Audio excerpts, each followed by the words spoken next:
Assalamualaikum warahmatullahi wabarakatuh.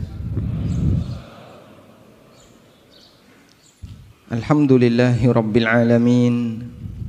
Wassalatu wassalamu ala ashrafil mursalin Nabiyyina wa maulana Muhammadin wa ala alihi wa sahbihi ajma'in. Wa ashhadu an la ilaha illallah wahdahu la syarika lah. Wa ashhadu anna Muhammadan abduhu wa rasuluh sallallahu alaihi wa ala alihi wa sahbihi wa man tabi'ahum bi ihsanin ila yaumiddin. Allahumma bika asbahna wa bika amsayna wa bika nahya wa bika namut wa ilaikan nusyur. Alhamdulillah, puji syukur kita haturkan kehadirat Allah Azza wa Jal. Dialah zat yang berikan kita kemudahan untuk bisa beribadah di pagi ini. Dan kita lanjutkan dengan kajian bersama. Semoga Allah Subhanahu wa ta'ala memberikan limpahan rahmat bagi kita semuanya, sehingga kita meninggalkan majelis ini dalam kondisi dosa-dosa kita diampuni oleh Allah Subhanahu wa ta'ala. Allah ingatkan dalam Al-Quran di surat Al-Anfal yang menunjukkan bagaimana kasih sayang yang besar yang diberikan oleh Allah kepada para hambanya. Allah berfirman, wa huwa alladhi yatawaffakum bil-laili wa ya'lamu ma jarahtum bin-nahar thumma yab'atsukum fihi liyuqda ajalum musamma. Dialah zat yang mewafatkan kalian di malam hari. Wa ya'lamu ma jarahtum bin-nahar, dan dia mengetahui apa yang akan kalian perbuat di siang hari. Thumma yab'atsukum fihi liyuqda ajalun musamma. Kemudian Allah bangunkan kalian di hari itu, liyuqda ajalun musamma, untuk diputuskan sampai batas waktu tertentu, untuk diwafatkan, dimatikan sampai batas waktu tertentu. Allah Subhanahu wa ta'ala mengingatkan ini berkaitan dengan konteks orang musyrikin. Ketika orang kafir itu tidur, Allah tahu si kafir ini besok pagi ketika dibangunkan kembali Allah, ketika besok pagi dia dibangkitkan kembali oleh Allah dalam posisi dia bangun tidur, dia akan berbuat kekufuran. Allah tahu ketika Allah wafatkan orang ini, ketika Allah tidurkan orang ini di malam hari, orang ini ketika besok pagi bangun, dia akan berbuat kesyirikan. Tapi Allah Subhanahu wa ta'ala tetap membangunkan dia. Allah berikan dia kesempatan untuk hidup. Allah kembalikan arwahnya dan dia bangun. Padahal dia akan berbuat kafir, dia akan berbuat kesyirikan. Liyuqda ajalun musamma, untuk dia habiskan masa hidupnya sampai batas waktu tertentu. Sebagaimana halnya orang kafir, kita juga mengalami kondisi yang sama. Di malam hari kita tidur, dan setiap hamba yang tidur hakikatnya nyawanya ditahan oleh Allah Subhanahu wa ta'ala. Ditahan sesaat. Lalu ketika hamba ini bangun tidur, Allah kembalikan nyawa itu ke jasadnya sehingga dia bisa bangun. Maka Nabi SAW ketika bangun tidur, beliau membaca doa, alhamdulillahilladzi ahyana ba'dama amatana. Segala puji bagi zat yang menghidupkan kami ba'dama amatana, setelah dia mematikan kami, mematikan di waktu tidur. Dan pada saat kita tidur, Allah tahu besok pagi kita akan maksiat, tapi Allah izinkan kita hidup, sehingga dialah zat yang maha kasih sayang kepada hambanya. Pada waktu Allah Subhanahu wa ta'ala menahan arwah kita di waktu kita tidur, Allah bangunkan kembali kita. Padahal dia tahu kita ini akan berbuat durhaka kepadanya, kita akan bermaksiat kepadanya. Sampai kapan? Sampai datangnya ajal. Terus demikian yang kita lakukan, sehingga hidup ini penuh dengan maksiat. Malam harinya kita tidur, siang harinya kita maksiat, seperti itu terus, sampai akhirnya ajal menjemput kita. Karena itulah jamaah yang dimuliakan Allah Subhanahu wa ta'ala, ini memberikan pelajaran bagi kita agar memperbanyak istighfar kepada Allah di setiap waktu yang kita lakukan, terutama ketika di detik-detik kematian kita, pada saat kita mendekati ajal.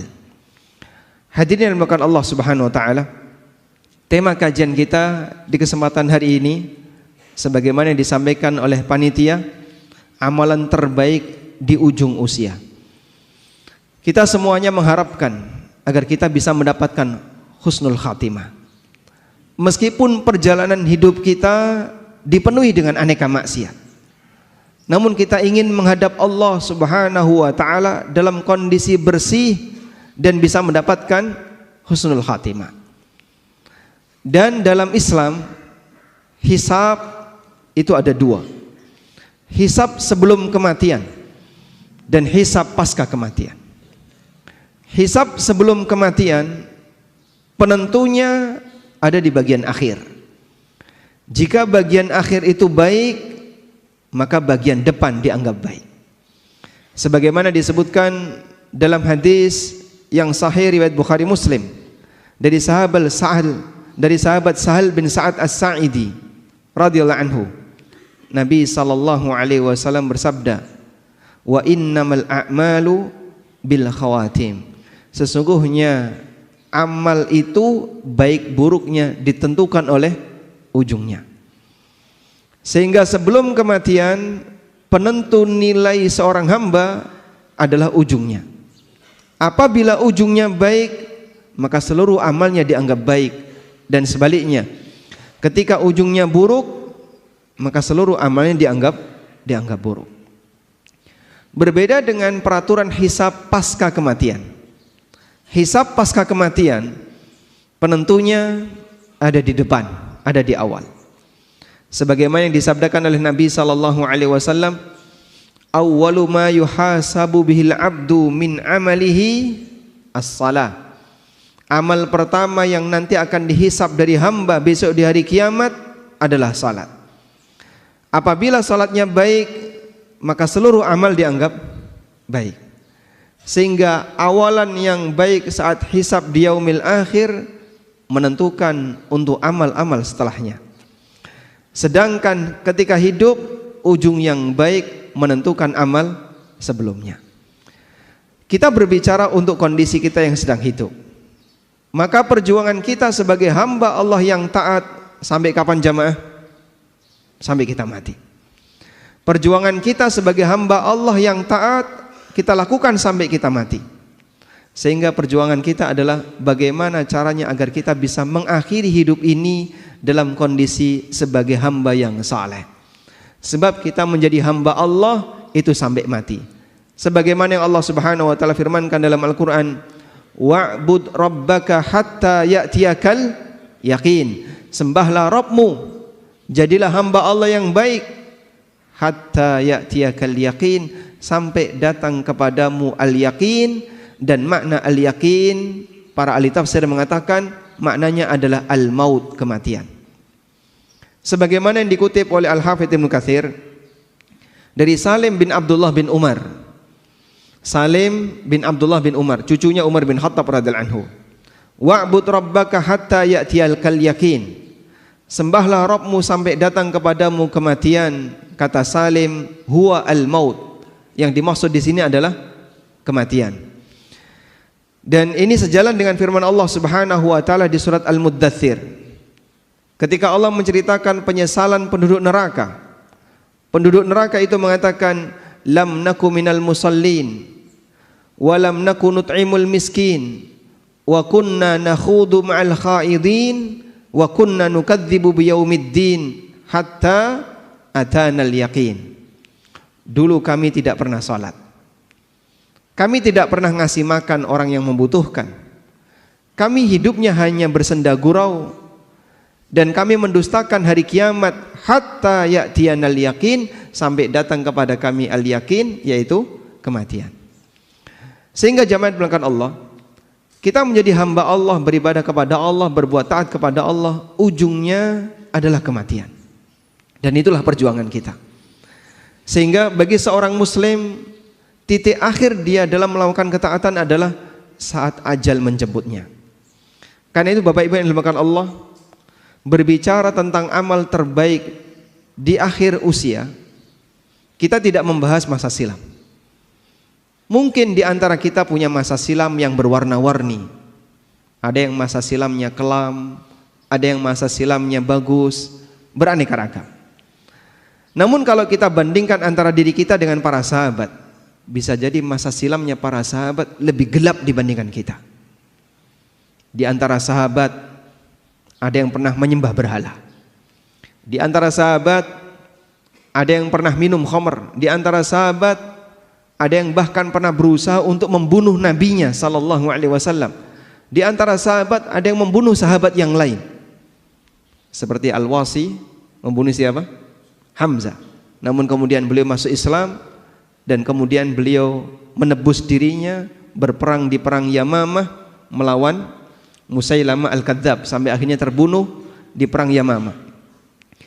Sehingga para sahabat Nabi sallallahu alaihi wasallam orang yang masa silamnya sangat gelap, sebagian di antara mereka. Namun ketika cahaya Islam itu datang, mereka menjadi pahlawan-pahlawan bagi kaum muslimin dan kita punya hutang budi bagi mereka. Sehingga dalam masalah ini kita tidak berbicara masa silam.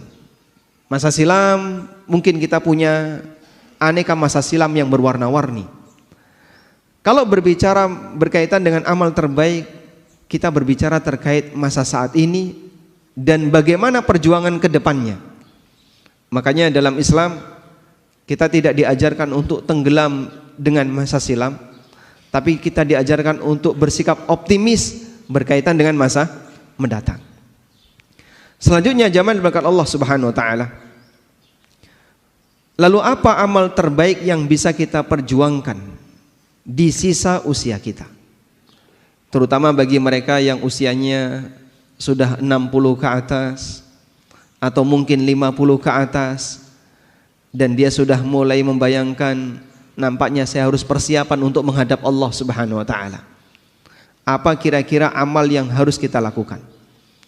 Jamaah di belakang Allah Subhanahu wa taala, berbicara masalah amal di sisa usia, sebenarnya kalau kita perhatikan semua amal yang diajarkan oleh Nabi sallallahu alaihi wasallam adalah amal yang utama. Semua amalan yang diajarkan oleh syariat kita adalah amalan yang utama. Sebab amal itu diajarkan oleh Rasulullah sallallahu alaihi wasallam melalui wahyu. Dan Allah ketika mengajarkan kepada hambanya, maka Allah akan ajarkan yang terbaik. Hanya saja dari sekian banyak amal itu ada yang namanya prioritas amal. Nah, prioritas amal inilah yang menyesuaikan di saat mana kita harus beramal A, kapan kita harus beramal B, kapan kita harus beramal C. Bagian itu yang akan kita bahas. Sehingga kalau kita berbicara amal apa yang terbaik di usia tua, ya semua amal ibadah. Tapi kalau bicara prioritas apa yang harus kita dahulukan ketika kita sudah berada di usia senja, bagian itu yang akan kita bahas. Karena Nabi SAW di samping beliau mengajarkan amal secara umum, beliau juga mengajarkan prioritas dalam beramal. Sebab tahu prioritas itu bagian dari fikih seorang hamba. Suatu ketika Abdullah bin Abbas sedang menyampaikan kajian, dan waktu itu sedang terjadi ketegangan antara Ali bin Abi Thalib dengan orang Khawarij. Maka beliau berceramah di hadapan masyarakat dalam posisi negara dalam situasi genting. Ibnu Abbas ceramah habis asar sampai nabrak maghrib dan beliau tidak berhenti. Lanjut beliau ngasih ceramah sampai mendekati waktu isya. Komentar para jamaah, sholat, waktunya sholat. Tapi Ibnu Abbas tidak berhenti menyampaikan ceramah. Karena negara dalam situasi genting, masyarakat butuh pencerahan yang lebih, sehingga Ibnu Abbas ngasih ceramah panjang. Orang komentar, ayo waktunya sholat, kenapa aku nggak sholat? Kemudian orang itu ditanya oleh Ibnu Abbas, atu'allimuni sunnah? Kau mau mengajariku sunnah? Siapa yang lebih berilmu, kamu ataukah aku? Sehingga kau mau mengajariku sunnah. Dalam situasi ini Ibnu Abbas menggunakan fikih prioritas. Lebih penting memberikan pencerahan bagi masyarakat yang saat itu dalam situasi sedang genting karena negara penuh dengan ketegangan. Ada Ali bin Abi Thalib yang waktu itu jadi khalifah. Di Syam ada Muawiyah yang sedang berkuasa di daerah Syam. Di Nahrawan ada Khawarij yang mau merongrong kekuasaan Ali bin Abi Thalib. Di beberapa tempat yang lain banyak terjadi ketegangan.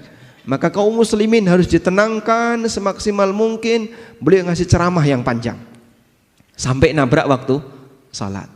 Lebih prioritas bagian ini dibandingkan mendahulukan salat karena situasinya menuntut untuk ngasih ceramah panjang. Itu contoh berkaitan dengan fikih prioritas. Hal yang sederhana, membaca Al-Quran itu amal yang mulia. Per huruf dapat nilai pahala berapa? 10. Tapi kalau terdengar adzan, lebih prioritas mana? Menjawab adzan atau lanjut baca Quran? Yang mana Pak? Kenapa? Karena itu bertepatan dengan waktunya. Sehingga Anda kalau membaca Quran saat adzan berkumandang, Anda kehilangan kesempatan menjawab adzan.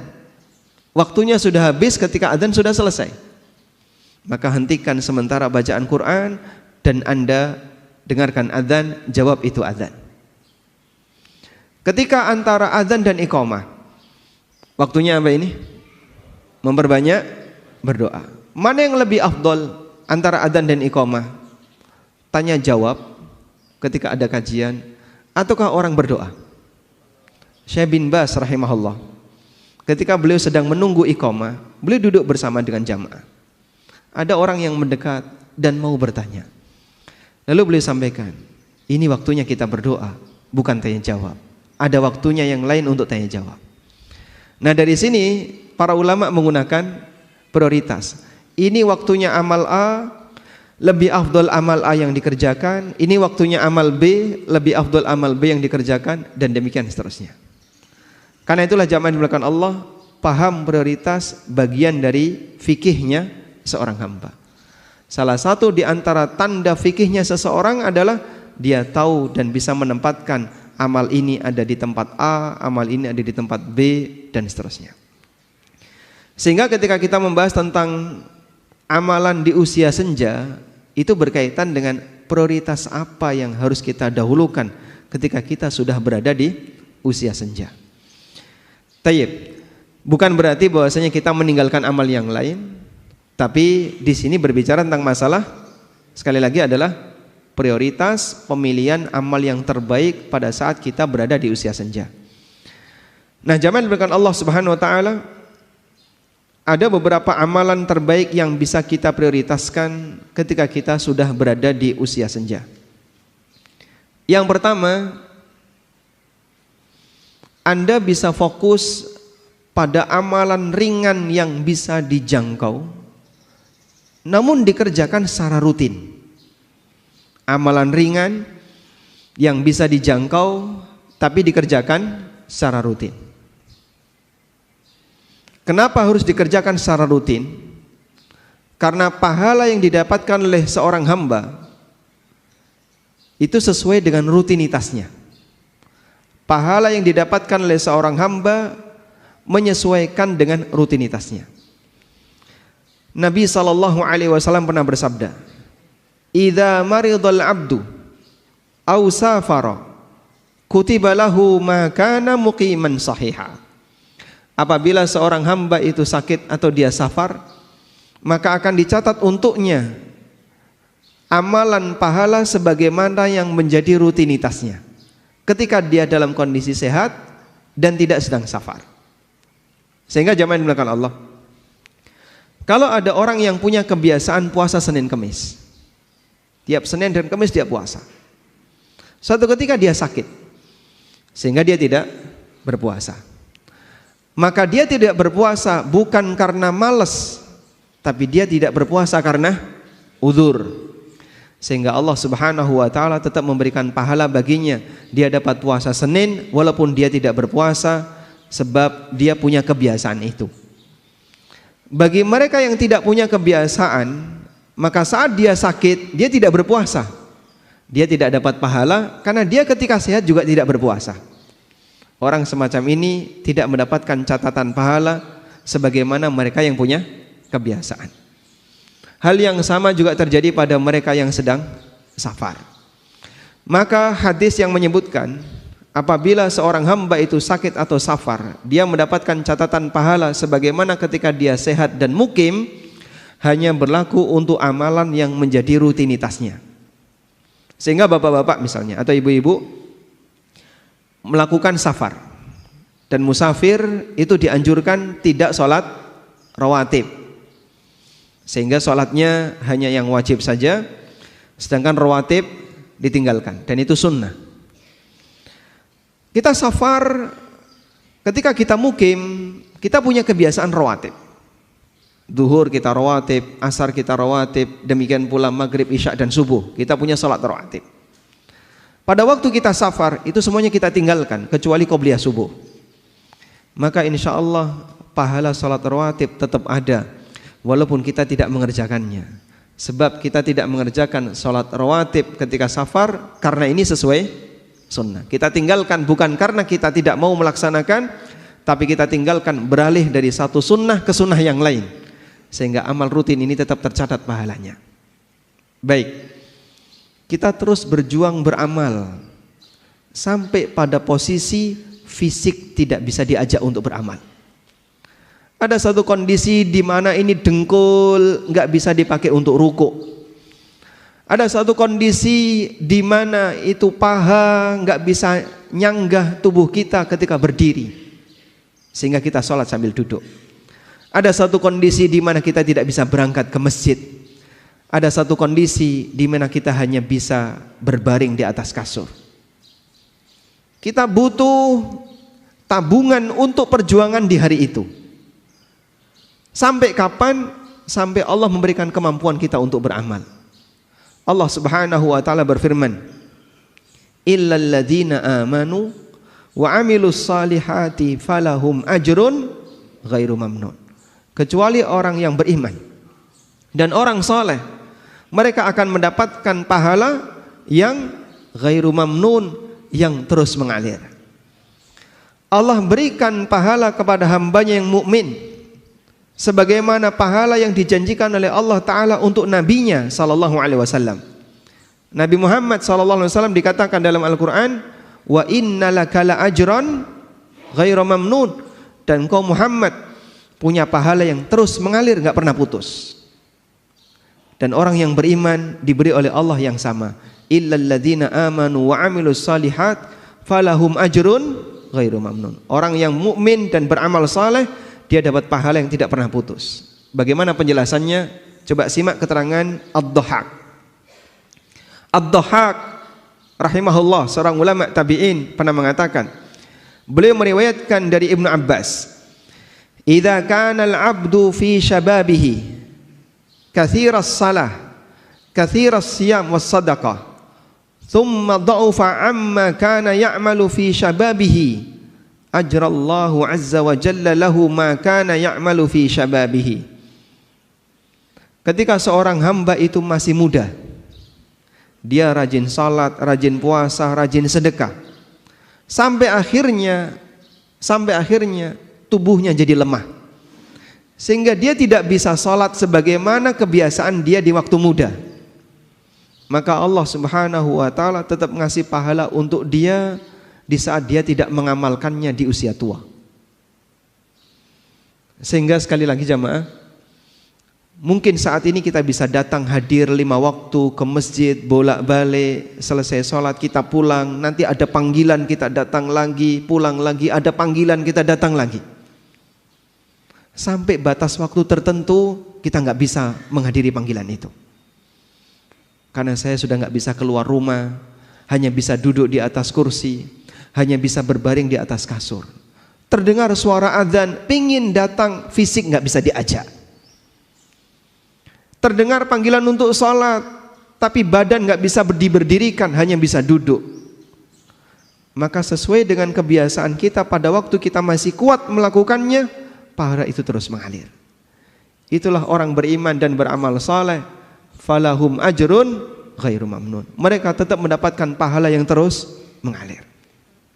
Maka ketaatan dan ibadah ringan, mini habit, kebiasaan ringan tapi isinya ketaatan, yang kita lakukan jemaah, itu adalah tabungan di hari tua.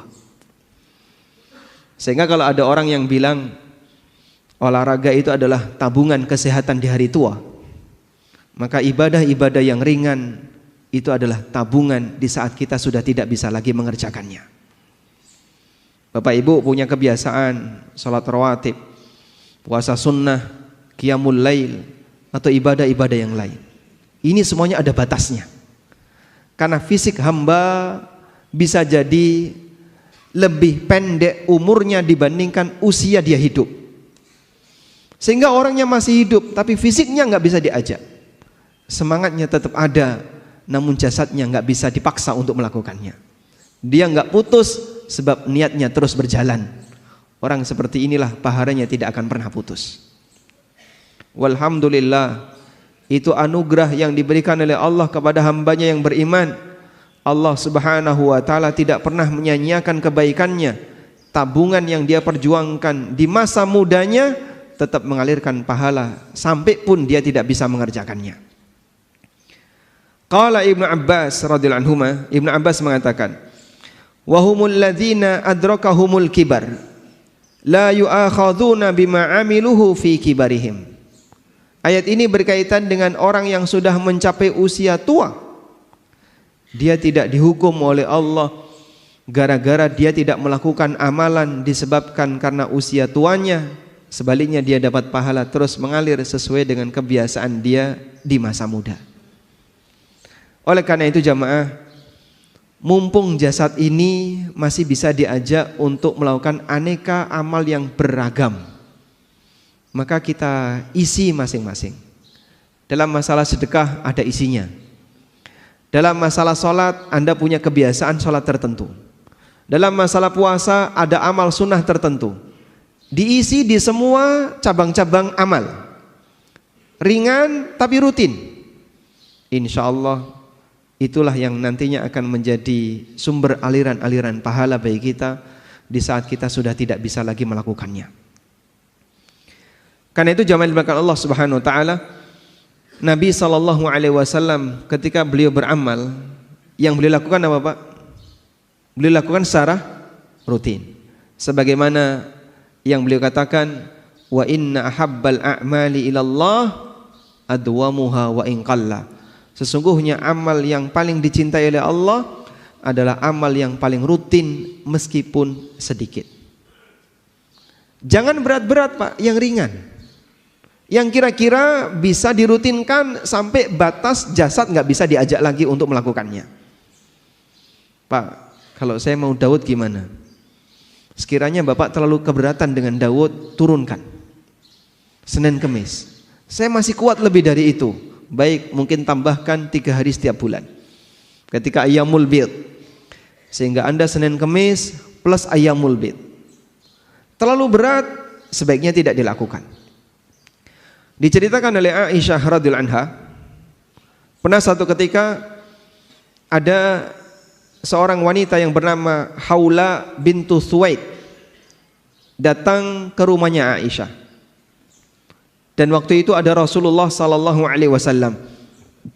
Lalu Aisyah menceritakan kepada Nabi sallallahu alaihi wasallam, "Hadhi Haula bintu Thuwaid, za'amu annaha la tanamul laila." Ini adalah Haula bintu Thuwaid. Banyak orang mengatakan wanita ini enggak pernah tidur di malam hari, isinya tahajud. Faqala Rasulullah sallallahu alaihi wasallam, kemudian Nabi sallallahu alaihi wasallam keheranan, lalu beliau mengatakan, "La tanamul lail?" Enggak pernah tidur di waktu malam? Kemudian beliau kasih arahan, "Khudhu minal a'mali ma tutiqun, fa innallaha la yamallu hatta tamallu." Ambil amal yang mampu untuk kalian rutinkan, karena Allah enggak pernah bosan sampai kalian bosan dalam beramal. Allah enggak pernah bosan untuk ngasih pahala kepada kalian sampai kalian bosan dalam beramal. Maksudnya gimana? Putus amalnya gara-gara dia kecapean. maka akan lebih baik melakukan yang rutin tapi enggak putus daripada yang ringan tapi enggak putus daripada terlalu berat tapi putus. Sebab catatan kita ada pada rutinitas, bukan ada pada amal yang sifatnya borongan. Baik, ini yang pertama. Selanjutnya, prioritas yang kedua. Di saat kita sudah merasa bahwasanya kita sudah di sisa-sisa usia 60 tahun, 70 tahun, maka amalan yang ditekankan adalah memperbanyak bertaubat kepada Allah. Sebagaimana seorang hamba ketika mau menghadap Allah pada waktu salat, maka dia diperintahkan untuk melakukan taharah, bersuci dengan berwudu atau mandi, atau kalau nggak bisa dua-duanya, tayammum. Apa fungsinya taharah? Agar hamba menghadap Tuhannya dalam kondisi suci dari hadas dan suci dari najis, sehingga dia menghadap Allah dalam keadaan suci dan bersih lahiriah jasadnya, meskipun bisa jadi dia bawa dosa, belum suci batinnya. Tapi hamba diperintahkan untuk terus menghadap Allah dalam setiap keadaan, terutama ketika sholat wajib. Orang ketika mau ke tanah suci yang merupakan pusat kiblat, persiapan untuk menghadap Allah di tanah suci lebih jauh lagi. Di mana, Pak? Di mikot, dalam jarak 450 kilo kalau ngambil mikotnya dari Dzulhulaifah. Sehingga persiapan untuk beribadah di tanah haram sudah dilakukan 450 kilo. Dan di zaman Nabi SAW, di zaman para sahabat, perjalanan dari mikot Dzulhulaifah sampai ke kota Mekah butuh waktu kurang lebih 7 hari, sepekan.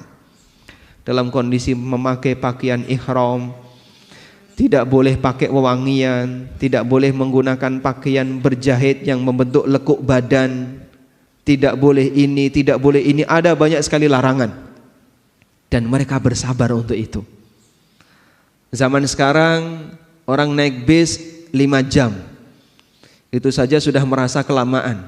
Milih naik kereta 2 jam, dan itu persiapannya jauh. Sehingga zaman dibelakang Allah, untuk menghadap Allah kita butuh mensucikan diri. Orang mati menghadap siapa? Allah Azza wa Jalla. Ya ayyuhal insanu innaka kadihun ila rabbika kadhan famulaqi. Wahai manusia, sesungguhnya kalian itu sungguh mengalami kelelahan ila rabbika, menuju Rabbmu, famulaqi, sampai kalian ketemu Allah. Sehingga semua hamba ketika mati dia akan bertemu dengan Allah, dia menghadap Allah Subhanahu wa taala. Maka sebelum menghadap Allah, jika waktu masih hidup, kita diperintahkan untuk mensucikan jasad dari hadas dan najis. Maka pada saat kita menjelang mati, kita sucikan dengan banyak bertobat, kita bersihkan batin kita dari dosa. Inilah rahasia kenapa Allah Subhanahu wa taala memerintahkan nabinya sallallahu alaihi wasallam untuk memperbanyak bertasbih dan istighfar serta bertaubat setelah Fathu Mekah, dengan diturunkannya surat An-Nasr. Surat An-Nasr surat apa, Mas? Surat An-Nasr. Alam Nasrah. Ya. Wan Nasr idza jaa nasrullahi wal fath. Itu surat Al-Asr ya, wal Asr. Surat An-Nasr. Idza jaa nasrullahi wal fath. Wa ra'aitan nasa yadkhuluna fi dinillahi afwaja. Apabila telah datang nasrullah, pertolongan Allah, wal fath, dan Fathu Makkah. Wa ra'aitan nasa yadkhuluna fi dinillahi afwaja. Dan kau lihat manusia, masyarakat, mereka masuk ke dalam agama Allah afwajan, secara berbondong-bondong. Ada sebagian imam yang keliru dalam membaca surat An-Nasr. Mereka baca kayak gini: wa ra'aitan nasa yadkhuluna fi dinillahi afwaja. afwajan fasabbih bihamdi rabbika wastaghfir. Berhenti di afwaja betul, tapi ibtida ngulang di afwaja keliru. Karena kalau diulang afwajan fasabbih bihamdi rabbika wastaghfir, secara berbondong-bondong sucikanlah nama Rabbmu dan beristighfarlah, jadinya zikir jama'i. Ya. Bertasbihlah dan beristighfarlah secara berbondong-bondong, kan jadinya zikir jama'i. Padahal afwajan itu kata keterangan untuk masuk Islam. Wa ra'aitan nasa yadkhuluna fi dinillahi afwaja. Afwaja keterangan untuk orang yang masuk Islam, bukan fasabbihnya. Keterangan fasabbih gak ada hubungannya dengan afwaja. Wa ra'aitan nasa yadkhuluna fi dinillahi afwaja. Dan kau lihat masyarakat mereka masuk ke dalam agama Allah secara berbondong-bondong. Dan itu terjadi pada tahun 9 Hijriah, di mana Nabi SAW kedatangan banyak tamu sehingga Madinah banjir tamu. Dari mana Pak? Dari berbagai suku di sekitar Jazirah Arab. Satu suku datang, ya Rasulullah, saya kepala suku A, saya dan seluruh anggota suku saya masuk Islam. Datang suku B, suku C dan seterusnya, sehingga mereka masuk Islam per suku, diwakili oleh utusan-utusannya. Itulah yang disebut dengan mereka masuk Islam afwajan, secara berbondong-bondong. Kemudian Allah Subhanahu wa taala perintahkan kepada nabinya, fasabbih bihamdi rabbika wastaghfir. Maka sucikanlah nama Rabbmu dan beristighfarlah. Dan itu diwujudkan oleh Nabi sallallahu alaihi wasallam dengan beliau membaca ketika rukuk dan sujud, subhanakallahumma rabbana wa bihamdika Allahumma gfirli. Subhanakallahumma rabbana, maha suci engkau ya Allah, wahai Rabb kami, wa bihamdika, dengan segala pujimu, Allahumma gfirli, ampunilah aku. Beliau banyak beristighfar dalam rukuk dan sujud beliau. Kata Aisyah radhiyallahu anha, kana an-nabiy sallallahu alaihi wasallam yukthiru hadzal du'a yata'awwalul Qur'an.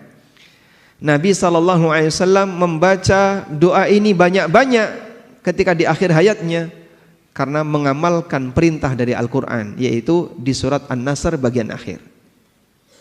Ada apa dengan surat An-Nasr bagian akhir? Ibnu Abbas radhiyallahu anhuma pernah ditanya oleh Umar bin Khattab radhiyallahu anhu, ya Ibnu Abbas, akadzalika ma taqul? Bagaimana tafsir kamu untuk surat An-Nasr? Jawab Ibnu Abbas, qultu huwa ajalu Rasulillahi sallallahu alaihi wasallam a'lamu bihi. Surat An-Nasr adalah dekatnya ajal Nabi sallallahu alaihi wasallam. Yang itu yang aku tahu. Bagian itu yang aku tahu. Kenapa Ibnu Abbas bisa menafsirkan surat An-Nasr idza jaa nasrullah sebagai tanda dekatnya ajal Nabi sallallahu alaihi wasallam? Oh, karena itu turun di akhir hayat beliau. Dari mana beliau tahu kalau itu turun di akhir hayatnya? Karena ketika ayat itu turun, sahabat nggak tahu kapan Rasulullah SAW meninggal. Tapi Ibnu Abbas memahami ini isyarat ajalnya Rasulullah SAW. Beliau memahami seperti ini. Apabila seluruh masyarakat sudah masuk Islam dan kota Mekah sudah ditaklukkan, berarti tugas Nabi sudah selesai. Dan kalau tugas Nabi sudah selesai, pensiun. Pensiunnya Nabi gimana Pak? Liburan? Atau kemudian punya rumah pensiunan? Tinggal di villa? Bukan. Menghadap Allah untuk menerima pahala. Sehingga ketika tugas seorang Rasul sudah selesai, maka sang Nabi akan menghadap Allah Subhanahu wa ta'ala. Maka turunnya surat An-Nasr pertanda tugas beliau sudah paripurna dan sebentar lagi beliau akan menghadap Allah. Dan betul, dari turunnya surat An-Nasr dengan wafatnya Rasulullah sallallahu alaihi wasallam kurang lebih selisihnya hanya setahun. Sehingga ini salah satu di antara bukti bahwa surat An-Nasr adalah ajal Rasulullah sallallahu alaihi wasallam. Di akhir ajal itulah Rasulullah sallallahu alaihi wasallam banyak bertobat kepada Allah, banyak mohon ampun kepada Allah. Karena ketika seorang hamba mengakhiri amalnya, maka kita disyariatkan untuk mengakhirinya dengan istighfar. Sebagaimana selesai sholat, apa yang kita baca, Pak? Astagfirullah, astagfirullah, astagfirullah. Sebagaimana selesai puasa, kita disyariatkan untuk bertakbir. Allah Subhanahu wa taala berfirman berkaitan dengan masalah puasa Ramadan. Gimana ayatnya? Walitukmilul iddata walitukabbirullaha ala ma hadakum. Dan agar engkau sempurnakan bilangan puasa Ramadan, walitukabbirullah, dan kalian puji Allah dengan mengagungkannya. Maka selesai puasa kita takbiran. Demikian pula ketika selesai haji. Fa idza afadhan nasu fastaghfirullah, apabila manusia sudah bertolak, maka perbanyaklah istighfar kepada Allah. Sehingga selesai beramal, kita itu disyariatkan untuk mengagungkan Allah dan banyak beristighfar kepada Allah. Itu teori beramal secara umum. Maka selesai beramal A kita istighfar, selesai beramal B kita istighfar, selesai beramal C kita istighfar. Dan kita selesai jadi orang muslim istighfar. Sebab amal kita ketika hidup adalah amal jadi apa? Seorang muslim. Kita menjadi seorang muslim sepanjang kita hidup. Maka kita akhiri amal menjadi seorang muslim ini dengan istighfar. Sebagaimana Nabi SAW mengakhiri amal beliau jadi seorang nabi, diperintahkan oleh Allah untuk istighfar. Sehingga perbanyak istighfar di bagian akhir usia kita. Astaghfirullah wa atubu ilaih, astaghfirullah wa atubu ilaih. Bapak Ibu bisa kenang dosa-dosa kita di masa silam. Dulu saya pernah seperti ini, astaghfirullah wa atubu ilaih. Dulu saya pernah seperti ini, dulu pernah seperti ini. Coba dikenang dosa-dosa yang pernah kita lakukan, sambil dihadirkan perasaan mohon ampun kepada Allah terhadap dosa-dosa dan kesalahan itu. Karena kita ingin kita menghadap Allah dalam kondisi suci. Sebagaimana pada waktu kita salat, kita menghadap Allah membersihkan lahir batin dengan cara berwudu, dengan cara bersuci. Maka kita menghadap Allah sebelum mati dengan kita banyak beristighfar kepadanya. Selanjutnya, prioritas yang ketiga. Bagi mereka yang sudah dalam posisi usia tua dan merasa ajalnya sudah dekat, maka perbanyak untuk membangun husnudzon kepada Allah. Husnudzon kepada Allah maknanya adalah kita punya harapan besar di sisi Allah dan merasa yakin Allah tidak akan menyia-nyiakan amalku. Maka sang hamba akan punya semangat, saya punya harapan di sana. Dan saya husnudzon Allah tidak akan menyia-nyiakan kebaikan yang aku lakukan. Sehingga hamba ini memperbesar roja. Memperbesar rasa apa? Roja. Suasana batin itu dikendalikan oleh dua hal. Bainal khaufi war roja. Antara khauf dan roja. Dan para ulama mengatakan, mana yang lebih diprioritaskan antara khauf dan roja? Mereka memberikan rincian. Apabila seorang hamba dalam kondisi sehat, dalam kondisi masih seger, masih bisa banyak beraktivitas, maka kedepankan khauf. Kenapa? Agar dia bisa lebih berhati-hati dan mewaspadai sehingga dia tidak berbuat maksiat. Kedepankan rasa khauf. Sebab orang yang masih muda, potensinya masih besar, mungkin dia nggak mikir mati. Mungkin dia masih jauh mikir mengakhiri hidupnya. Apalagi dia punya harapan besar dengan dunianya. Dalam posisi ini keinginan untuk berbuat maksiat cenderung besar. Maka kedepankan perasaan khauf lebih dominan. Hati-hati, waspada, awas, jangan-jangan amalmu ini enggak diampuni oleh Allah, jangan-jangan dosamu tidak diampuni. Dengan cara demikian maka dia akan lebih waspada. Sebaliknya, ketika mendekati ajalnya, maka seorang hamba lebih memprioritaskan roja, memperbesar harapan di sisi Allah. Kita mau pulang.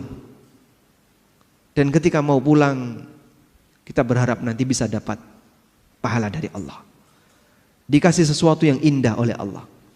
Sebagaimana seorang anak ketika mau pulang, dia ingin ketemu orang tuanya. Dia berharap di sana ada aneka hidangan yang sudah disiapkan oleh orang tua. Itulah raja. Sebagaimana dikatakan oleh Jabir bin Abdullah radhiyallahu anhu, beliau menyampaikan, sami'tu Rasulullah sallallahu alaihi wasallam qabla mautihi bi thalathati ayyam. Aku mendengar pesan Nabi sallallahu alaihi wasallam 3 hari sebelum beliau wafat. Apa kalimat yang dipesankan Nabi sallallahu alaihi wasallam? La yamutanna ahadukum illa wa huwa yuhsinu dhanna billah azza wa jalla. Jangan sampai kalian mati kecuali dalam kondisi kalian husnudzon kepada Allah. Dan husnudzon kepada Allah itu diiringi dengan amal. Karena orang punya husnudzon, punya harapan jika dia punya tabungan. Dia merasa ada sesuatu yang akan dia dapatkan. Maka jamaah dimuliakan Allah, bagi orang yang sudah mendekati ajal, kedepankan perasaan banyak husnudzon. Kita mau pulang, sebentar lagi akan menghadap Allah. Semoga amalku diberi pahala oleh Allah Subhanahu wa taala. Dan apabila terkumpul dalam diri seorang hamba 2 hal ini, maka Rasulullah sallallahu alaihi wasallam memberikan jaminan bahwa orang ini akan dimasukkan oleh Allah ke dalam surga dan dijauhkan dari neraka. Disebutkan dalam hadis yang sahih bahwa Rasulullah sallallahu alaihi wasallam pernah menjenguk orang yang sedang sakit. Lalu beliau bertanya, "Kaifa tajiduka?" Gimana perasaanmu saat ini? Qala, si sakit ini kemudian mengatakan, "Wallahi ya Rasulullah. Ya Rasulullah, demi Allah, inni arjullah wa inni akhafu dzunubi." Ya Rasulullah, aku memperbesar harapan di sisi Allah. Aku berharap agar Allah mengampuniku. Meskipun di saat yang sama aku takut terhadap dosa-dosaku. Kemudian Rasulullah sallallahu alaihi wasallam mengatakan, "La yajtami'ani fi qalbi 'abdin fi mithli hadzal mautin illa a'tahu Allahu ma yarju wa amanuhu mimma yakhaf." Tidaklah berkumpul pada hati seorang hamba 2 perasaan ini ketika menjelang wafatnya, kecuali dia akan diberi oleh Allah sesuai dengan apa yang dia harapkan, dan dia akan dijauhkan oleh Allah dari apa yang dia takutkan. Sehingga roja dan khauf tetap ada pada waktu seorang hamba itu sedang sakit atau menjelang kematiannya, agar kita mendapatkan perlindungan dari apa yang kita takuti dan mendapatkan apa yang kita harapkan. Namun roja lebih dominan. Posisi roja lebih dominan sebagai bentuk husnudzon kepada Allah Subhanahu wa taala. Selanjutnya jamaah bukan Allah, prioritas yang keempat.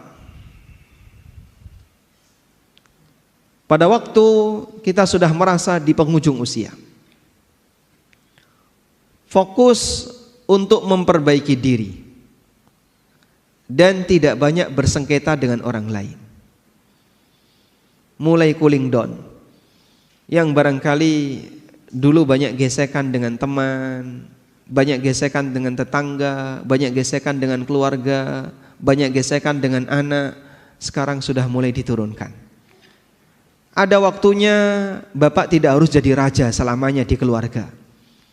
Ada waktunya ibu tidak harus jadi ratu selamanya ketika di keluarga. Barangkali ada di antara kita punya karakter pengen selalu menang sendiri, pengen selalu dihormati, pengen selalu berkuasa.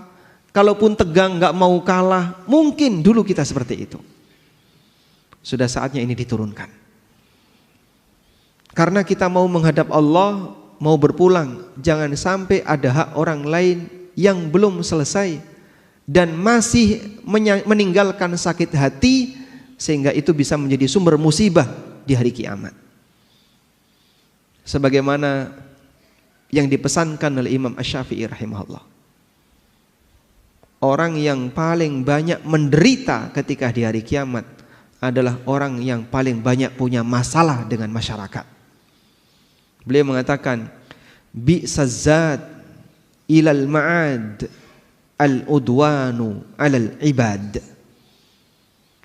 Sejelek-jelek bekal menuju akhirat adalah permusuhan dengan masyarakat. Semakin banyak musuh dan dia pertahankan kondisi itu, buat apa? Pak, sudah di usia 70 tahun, masih pingin selalu menang sendiri, masih pingin ngotot ini, rebutan ini, tanah sak jengkal saja sampai direwangi padu.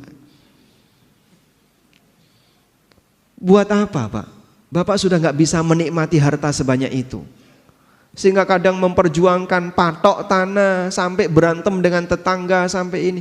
Itu semuanya mau ditinggalin. Ada yang rebutan hanya duit 200 ribu, 300 ribu, sampai harus ngotot-ngotot. Itu semuanya mau ditinggalin. Ngapain harus ngotot seperti itu? Sudah waktunya, Pak, mempersiapkan. Kita mau pulang. Dan mungkin Bapak kalaupun menang gak bisa menikmatinya. Karena barangkali itu akan kita tinggalkan, yang menikmati orang lain. Anda yang capek, tapi orang lain yang menikmatinya. Sudah saatnya ketegangan seperti ini kita tinggalkan. Sehingga fokusnya adalah fokus, saya mau memperbaiki diri saya. Bukan malah mengajak debat, bahas politik, rano pucuke gitu. Kamu pilih yang mana? Gak akur dalam satu masjid gara-gara beda angka gitu. Yang satu nomornya A, yang satu nomornya B. Hanya gara-gara beda angka sampai tegang. Pak, gak lihat usia, Pak. Dapat apa yang kayak gini? Tapi kadang ada orang yang dia gak sadar, memperjuangkan sesuatu yang dia gak dapat apa-apa. Padahal bisa jadi itu meninggalkan suasana sakit hati, permusuhan dibawa mati. Dan sering demikian.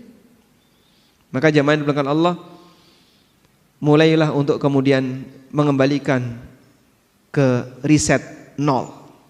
Saya ingin mati tanpa membawa kezaliman. Dan menjadi orang yang nol kezaliman, luar biasa indahnya. Rasulullah sallallahu alaihi wasallam mengkondisikan seperti itu. Ada sebuah hadis yang diriwayatkan oleh Ad-Daruqutni, meskipun hadis ini dinilai dhaif oleh sebagian ulama. Rasulullah sallallahu alaihi wasallam ketika sakit di penghujung hayat beliau mengumumkan kepada para sahabat, ada enggak di antara kalian yang mungkin pernah saya pukul dan belum balas? Ukasyah bin Mihsan angkat tangan. Saya ya Rasulullah. Baik, silahkan sekarang kisos, balas itu pukulan. Ya Rasulullah, waktu Anda memukul saya kena kulit, karena saya waktu itu nggak pakai baju. Dan sahabat, Pak, kondisi mereka kadang terbuka dada, itu biasa. Karena di waktu itu baju masyarakat seperti bajunya orang yang sedang ihram, pakai sarung di bawah, lalu pakai kain di atas, sehingga kadang terbuka. Maka Nabi SAW ketika berdoa terlihat putihnya ketiak beliau, bukan karena sobek lengannya ya, tapi beliau memakai pakaian seperti orang ihram, sehingga saat diangkat dadanya kelihatan. Dan di masa itu seperti ini biasa, sebab kain waktu itu barang langka dan mahal harganya. Maka Ukasyah bin Mihsan mengatakan, ya Rasulullah, waktu engkau memukul saya, waktu Anda memukul saya, kena kulit. Maka Nabi SAW melepas kain yang menutupi pundak beliau. Silahkan sekarang pukul, kisos. Semua sahabat sudah menahan, gantikan saya saja, jangan Rasulullah SAW. Apa kamu tega mau memukul Nabi SAW dalam situasi seperti ini? Tapi kisos gak bisa digantikan. Subhanallah. Ukasyah mendekat ke jasad Rasulullah SAW. Lalu beliau memeluknya, memeluk Nabi SAW. Dan gak mungkin seorang sahabat tega memukul Rasulullah SAW. Pelajaran yang bisa kita ambil jamaah, inilah contoh perjuangan seorang Nabi. Seorang Nabi, Pak, apakah beliau punya kedzaliman terhadap umatnya? Gak mungkin. Kalaupun Nabi mendidik umatnya, lalu kadang pendidikan itu mungkin dengan pukulan. Sebagaimana orang tua mendidik anak dalam posisi tertentu, kadang orang tua mukul. Itu orang tua disalahkan nggak, Pak? Ya? Tidak. Kenapa? Dia punya hak. Karena ini dalam rangka untuk pendidikan, meskipun ada batasannya. Tidak sampai pukulan yang membekas dan seterusnya. Rasulullah SAW melakukan itu, beliau punya hak, sebab beliau pendidik bagi seluruh umatnya. Namun beliau tidak ingin seperti ini jadi sumber masalah di akhirat. Beliau undang itu orang, silakan balas. Karena itulah jamaah dibilangkan Allah, datang beberapa sahabat menghadap Rasulullah SAW. Ya Rasulullah, laqad ghala si'ru. Ya Rasulullah, harga barang pada naik. Terjadi inflasi di zaman Nabi SAW. Fasa'ir lana, tolong turunkan harga untuk kami. Apa jawab Nabi SAW? Innallaha huwal qabidul basitul musa'ir. Sesungguhnya Allah itu zat yang melapangkan dan menyempitkan rizki para hambanya. Wa inni la arju an alqallah wa laysa alayya madlamatun fi damin wala mal. Dan aku ingin menghadap Allah Subhanahu wa ta'ala dalam kondisi tidak ada satupun kezaliman yang masih melekat pada diriku, baik berkaitan dengan masalah harta maupun masalah darah. Maka Rasulullah SAW tidak pernah menumpahkan darah seorang muslim siapapun sampai beliau meninggal. Dan beliau tidak pernah mendolimi harta muslim yang lain sampai beliau meninggal. Sampai ketika diminta untuk nurunin harga, Rasulullah SAW nggak mau. Kenapa, Pak? Kenapa beliau nggak mau? Khawatir mendolimi pedagang.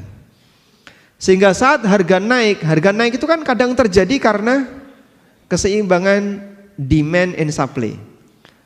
Kebutuhan banyak, sementara stoknya kurang, naik. Dan itu takdir Allah, di luar kuasa Rasulullah SAW. Dan beliau tidak disalahkan berkaitan dengan musibah, karena itu takdir Allah. Tapi kalau beliau turunkan, ada pedagang kulaknya mahal, gara-gara kebijakan beliau menurunkan harga, jadi harus diturunkan, rugi ini pedagang. Beliau takut pedagang ini nuntut di akhirat. Beliau sampai takut pedagang ini nuntut di akhirat.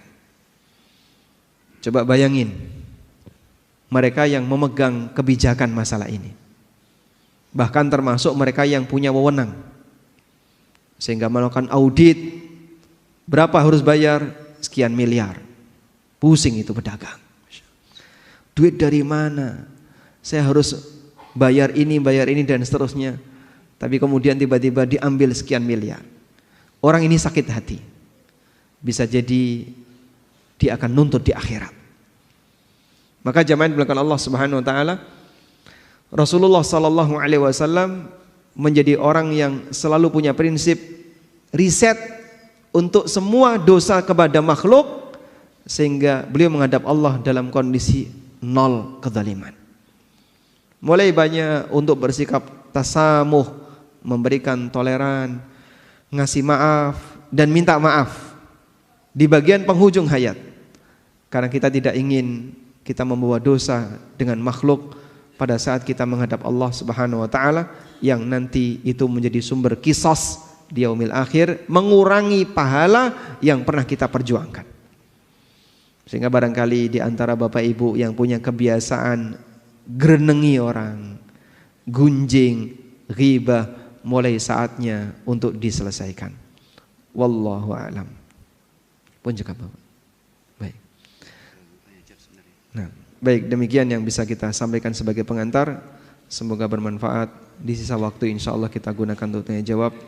Wassallallahu ala nabiyyina Muhammadin wa ala alihi wa sahbihi wasallam. Rekan-rekan yang ingin bertanya silakan. Ustadz masih punya waktu sampai dengan jam 6.15, masih bisa tadi? 15. Silakan, saya bacakan.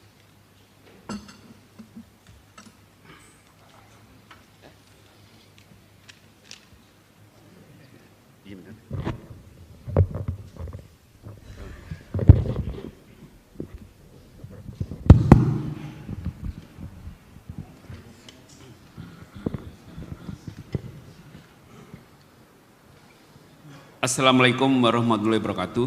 Waalaikumsalam warahmatullahi wabarakatuh.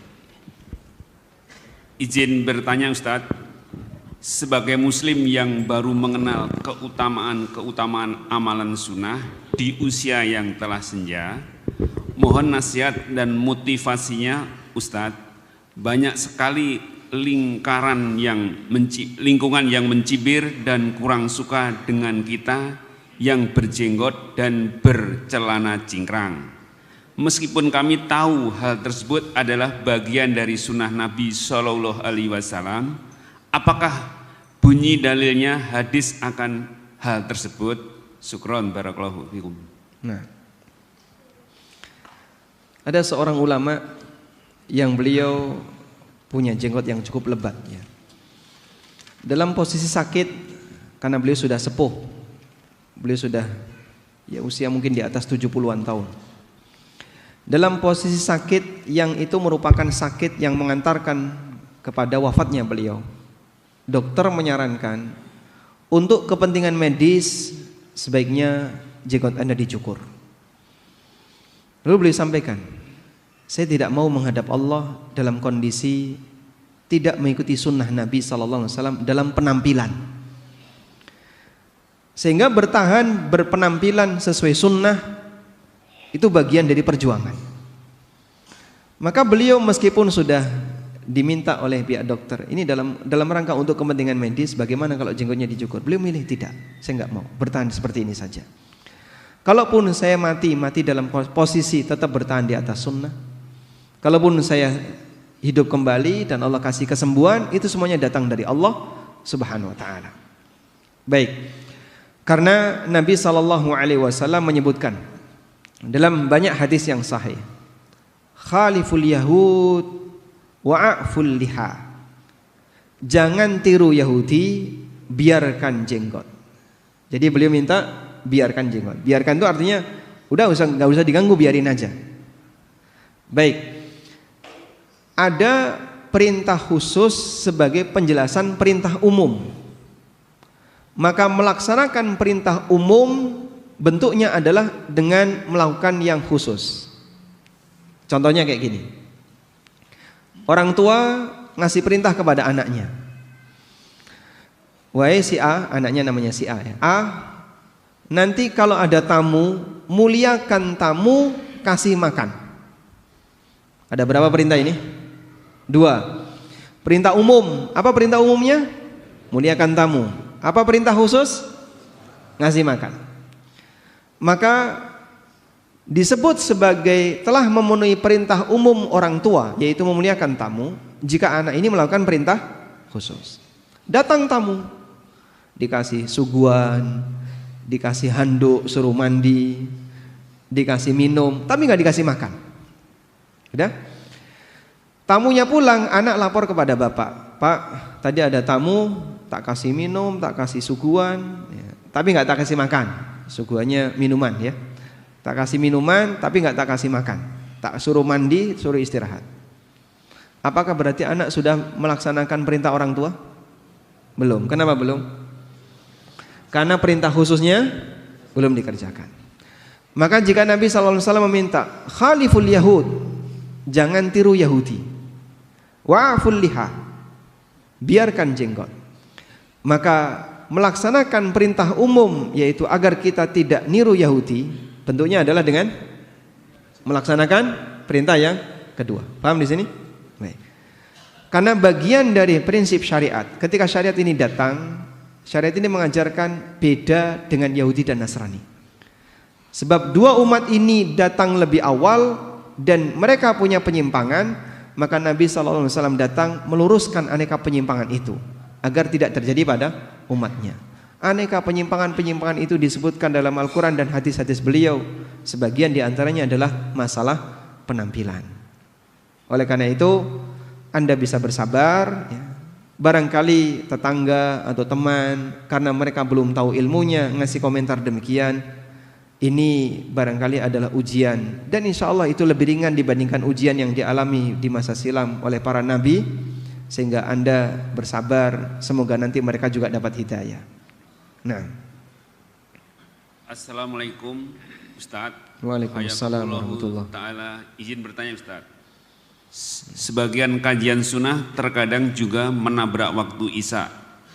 Kajian berhenti sejenak untuk adzan Isya, kemudian kajian dilanjutkan, salat Isya diakhirkan. Terkait fikih prioritas ibadah yang Ustadz sampaikan, mana yang lebih utama? Selesaikan kajian baru lanjut sholat Isya atau sholat Isya dulu baru lanjut kajian? Jazakumullah khairan Ustaz. Baik. Mungkin barangkali pertanyaannya saya alihkan. Mana yang lebih sesuai sunnah? Adzan, kemudian kajian, qomatnya diakhirkan. Mungkin masih setengah jam atau bahkan 1 jam. Masuk Isya jam 7, qomatnya jam 8. Karena ada kajian. Ataukah adzannya ditunda sehingga nanti mepet dengan iqamat pada waktu pelaksanaan sholat Isya jam 8. Atau adzan tepat waktu lalu iqamat terus sholat. Mana yang lebih sesuai sunnah? Ya. Baik. Jika kita menginginkan agar kajian ini selesai terlebih dahulu, materi rampung sehingga jamaah bisa mendapatkan materi secara utuh, tidak putus, maka kajian silahkan lanjut. Dan yang lebih sesuai sunnah, adzan itu mepet dengan iqamah. Sebab dulu Nabi SAW pada waktu beliau di Tabuk, Tabuk itu di mana? Di Arab ya. Di utara Madinah. Jarak di masa silam perjalanan 1 bulan. Beliau ketika di Tabuk itu beliau singgah di beberapa tempat. Singgah sekian hari, pindah lagi, sekian hari, pindah lagi, sekian hari. Dalam situasi musim yang sangat panas, mereka berteduh di bawah tenda. Saat Bilal mau keluar untuk adzan duhur, tepat waktu, pas masuk awal waktu duhur, ditahan oleh Nabi SAW, jangan adzan. Akhirnya Bilal kembali masuk. Mau keluar lagi, ditahan lagi. Hatta tafi'at tulul, sampai kerikil itu keluar bayangan. Kerikil keluar bayangan itu berarti matahari sudah cukup ke barat. Karena kalau benda tinggi bayangannya gampang kelihatan, tapi kalau benda kecil itu bayangannya lebih susah kelihatan. Kerikil, benda kecil ya, kerikil keluar bayangan, berarti matahari sudah sangat ke barat. Baru Nabi SAW mengizinkan Bilal, sekarang silakan adzan. Akhirnya Bilal adzan, lalu iqamah salat duhur. Sehingga beliau mengakhirkan salat duhur dan adzannya diakhirkan. Baik. Karena itu Al-Hafidz Ibnu Hajar rahimahullah ketika menjelaskan hadis ini, beliau menyampaikan, sunnah berkaitan dengan orang yang mau mengakhirkan salat, maka adzannya juga diakhirkan. Sehingga kalau salatnya tengah malam, salat Isya di sini mau tengah malam, berjamaah, boleh nggak Pak? Boleh. Maka nanti adzannya bagian akhir, bukan ditaruh di depan. Wallahu a'lam. Nah sekarang bagian kajiannya, lebih baik mana? Kajian selesai atau sholat Isya dulu? Ini mempertimbangkan mana yang lebih maslahat. Kalau lebih maslahat, Isya dulu. Misal, Pak, jamaah di sini heterogen, nggak semuanya orang paham sunnah. Sehingga kalau kajian lanjut, sholat Isya ditunda. Mungkin ada yang mau safar, ada yang datang belum makan malam ya. Karena dia makan malamnya setelah sholat Isya, sehingga dia datang berharap iqamat sholat Isya bisa pulang. Begitu dia datang kok masih ada kajian, nunggu dulu. Wah saya buru-buru, saya pengen ini pengen itu. Maka mungkin dengan pertimbangan ini sebaiknya langsung sholat. Atau yang kedua, enggak, di sini sudah terkondisi. Yang hadir di sini memang sudah siap untuk belajar. Dan mereka lebih senang satu paket ilmu disampaikan, selesai baru sholat. Maka mungkin sholat Isya-nya bisa ditunda dan diselesaikan kajiannya. Dan seperti ini kembali kepada kebijakan takmir. Wallahu a'lam. Ustadz, mohon bertanya mengenai pembagian waris sesuai syariat. seorang laki-laki bujangan tidak mempunyai istri dan anak, meninggal dunia meninggalkan satu saudara laki-laki dan perempuan sekandung, seayah dan seibu. Dua, saudara laki-laki dan perempuan seayah dan lain ibu. Tiga, bibi atau adik dari ayah, bagaimana pembagian warisannya? Baik, dari 3 jalur jenis atau 3 jalur ahli waris tadi ya, saudara kandung, saudara seayah, dan bibi dari ayah. Pertama saya sebutkan dulu, bibi dari ayah ini namanya dzawil arham. Dzawil arham itu bukan ahli waris, keluarga jauh yang dia tidak dapat warisan namanya dzawil arham, dan dzawil arham bukan ahli waris, sehingga dzawil arham nggak dapat warisan sama sekali. Yang kedua, apabila ada saudara kandung dan saudara seayah, maka saudara kandung menghijab saudara seayah, menghijab, menutupi saudara seayah, sehingga saudara seayah nggak dapat warisan. Sehingga dari penjelasan tadi, yang dapat warisan hanya saudara kandung laki dan perempuan, dibagi 2:1. Bapak nanti terus saudara yang lain, bibinya, mereka iri dong Pak, nggak dapat apa-apa. Ya memang mereka nggak dapat apa-apa secara aturan hukum waris. Namun sekiranya dalam rangka untuk menutupi suasana perasaan yang nggak enak, dianjurkan bagi yang dapat warisan ngasih sebagian kepada yang nggak dapat warisan. Ya entah mungkin 10% atau sekian persen, ini saya kasihkan hadiah dari kami untuk Anda karena kita sama-sama saudara. Meskipun mereka terhijab dengan saudara kandung, saudara sebapak terhijab dengan saudara kandung. Wallahu a'lam.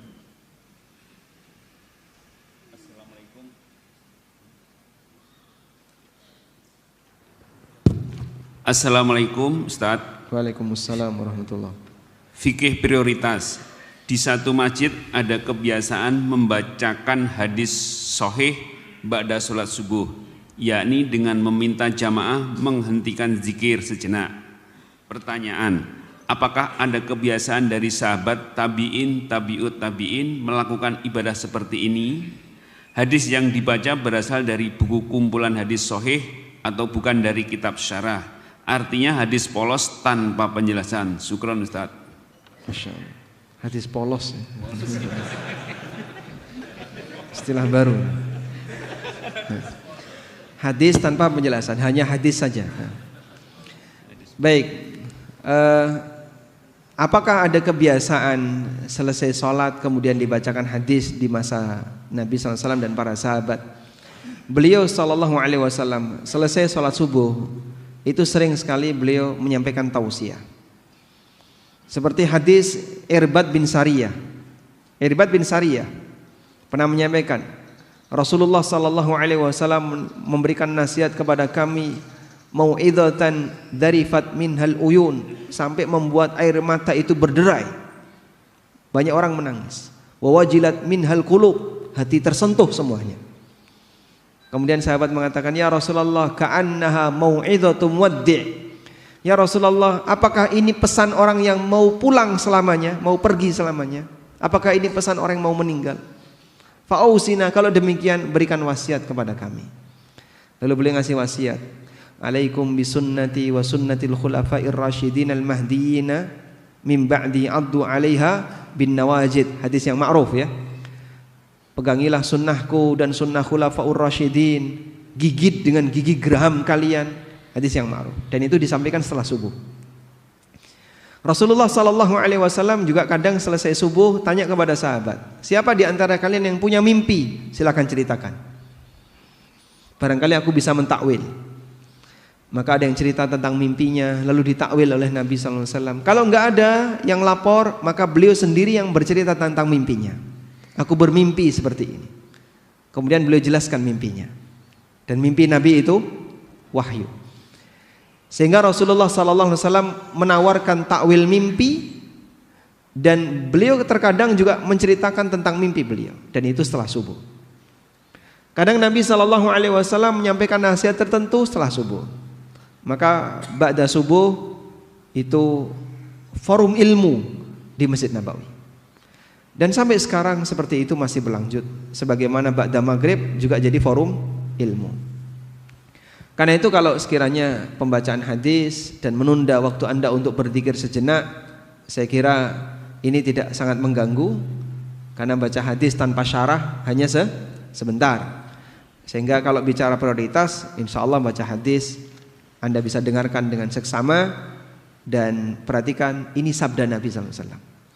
Atha bin Abi Rabah pernah datang seorang anak SMP, kemudian bilang kepada Atha, wahai Imam Atha, saya mau membacakan hadis kepada Anda. Kemudian beliau duduk dengan rapi, nunduk, didengerin, silahkan dibacakan. Selesai anak ini membacakan hadis, pergi dia. Lalu Atha mengatakan, laqad sami'tu hadzal hadis qabla ayyulada hadzal sabi. Aku sudah mendengar hadis ini sebelum anak ini dilahirkan. Tapi beliau tetap mendengarkan dengan seksama. Karena ini sabda Rasulullah sallallahu alaihi wasallam. Abdi dalam, Pak, orang keraton. Kalau ada sabda keraton, diam dia, nunduk mendengarkan.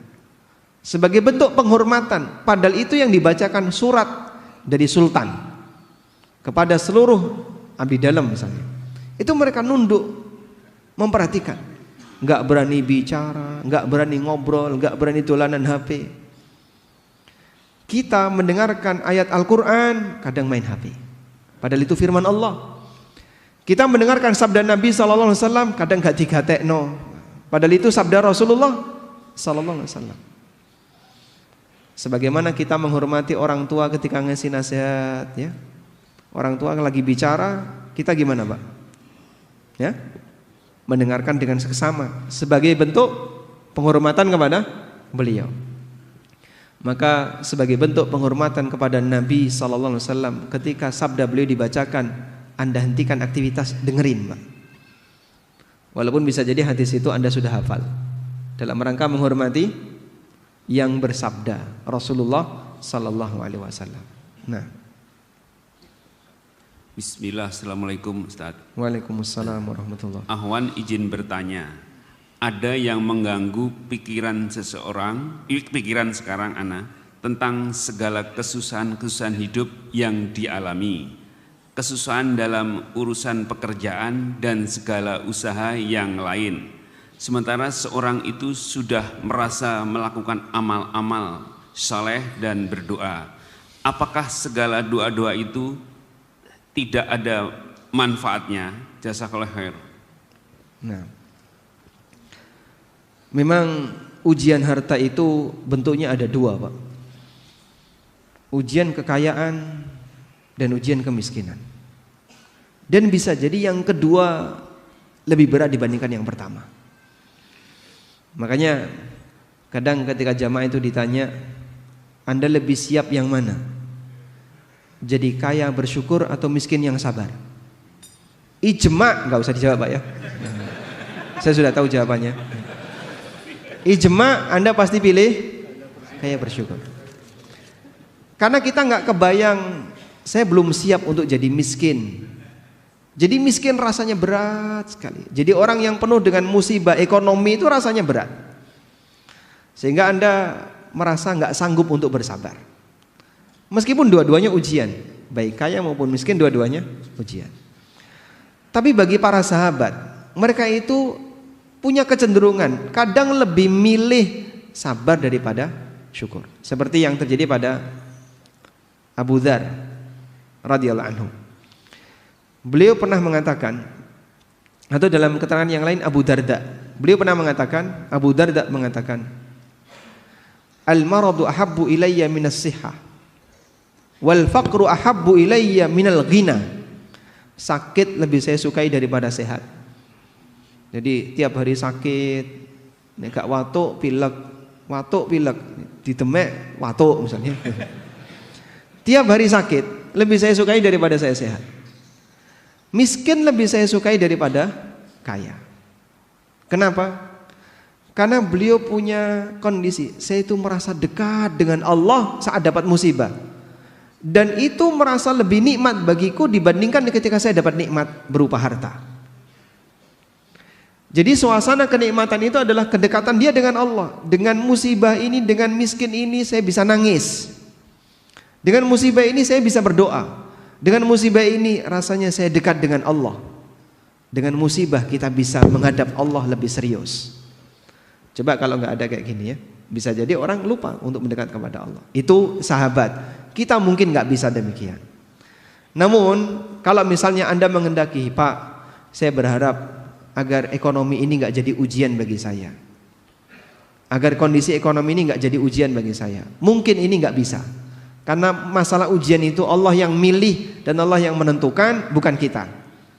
Maka yang lebih penting adalah bukan terhindar dari ujian, sebab hidup ini pasti ujian. Tapi yang lebih penting adalah bagaimana cara menghadapi ujian, bagaimana mensuasanakan batin ketika menghadapi ujian. Anda berdoa, mungkin doa Anda nggak kunjung dikabulkan. Bagi sahabat itu lebih penting daripada dikasih lalu putus doanya. Sebagaimana Umar bin Khattab radhiyallahu anhu. Bagi saya bukan dikabulkan doa yang penting, namun diberi kekuatan berdoa itulah yang penting. Sebab doa seorang muslim kalaupun tidak diwujudkan dalam kehidupan dia di dunia, jadi simpenan di mana? Jadi simpenan di akhirat. Sebagaimana disebutkan dalam hadis riwayat Muslim, ma idza yad'ul muslimu bida'watin, apabila seorang muslim berdoa yang selama doa itu lam yakun fihi itsmun wala qati'atu rahim, tidak ada isi dosa dan tidak memutus silaturahmi, maka Allah wujudkan doa itu menjadi salah satu dari 3 pilihan. Allah kabulkan doa itu, atau Allah simpan di akhirat, atau Allah jadikan sebagai pengganti dari musibah yang andaikan musibah itu terjadi nilainya sebagaimana nilai doanya, sehingga dia tidak mengalami kecelakaan, dia tidak mengalami sakit. Andaikan dia sakit, biaya yang harus dia keluarkan sama dengan rezeki yang dia minta, bahkan bisa jadi lebih besar. Sahabat ketika mendengarkan ini, mereka langsung mengatakan, idzan nuksir ya Rasulullah, kalau begitu saya perbanyak doa ya Rasulullah.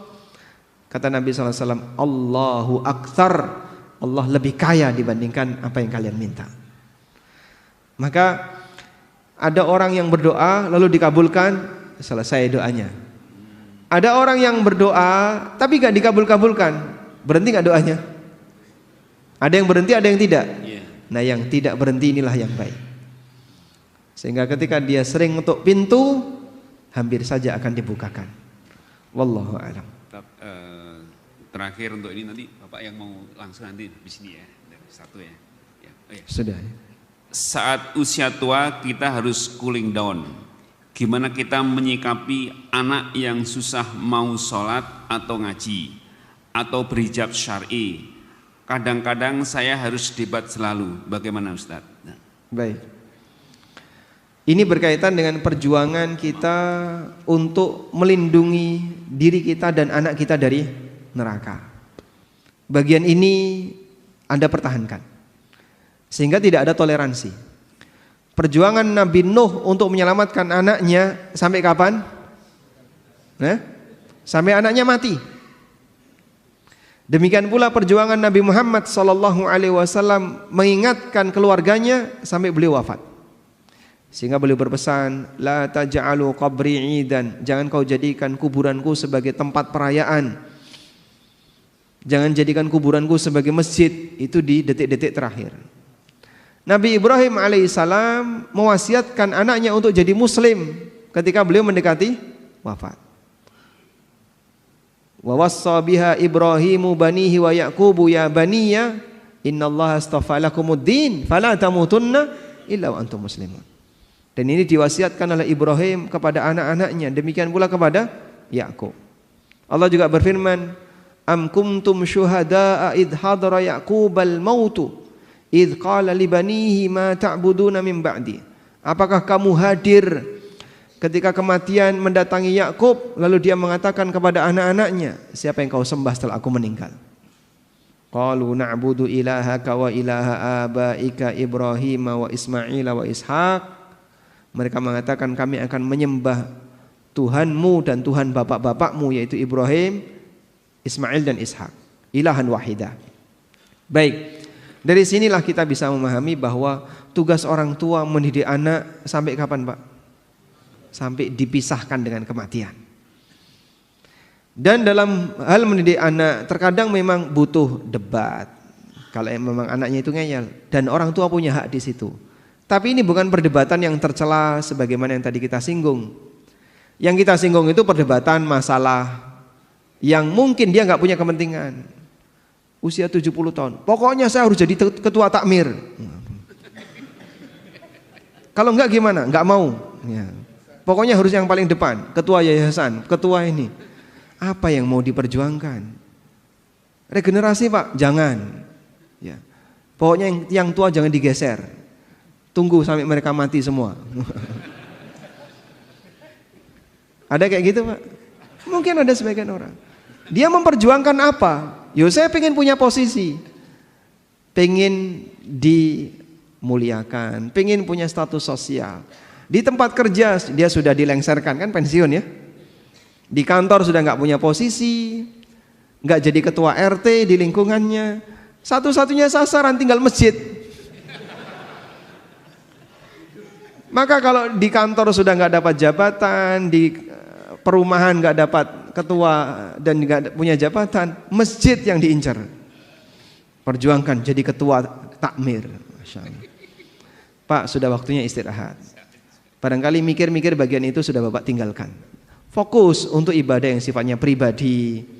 Bapak akan lebih ringan, nggak punya beban berkaitan dengan perasaan kalau kita nggak jadi pimpinan. Serahkan kepada yang masih muda, selanjutnya fokus untuk ibadah yang sifatnya pribadi.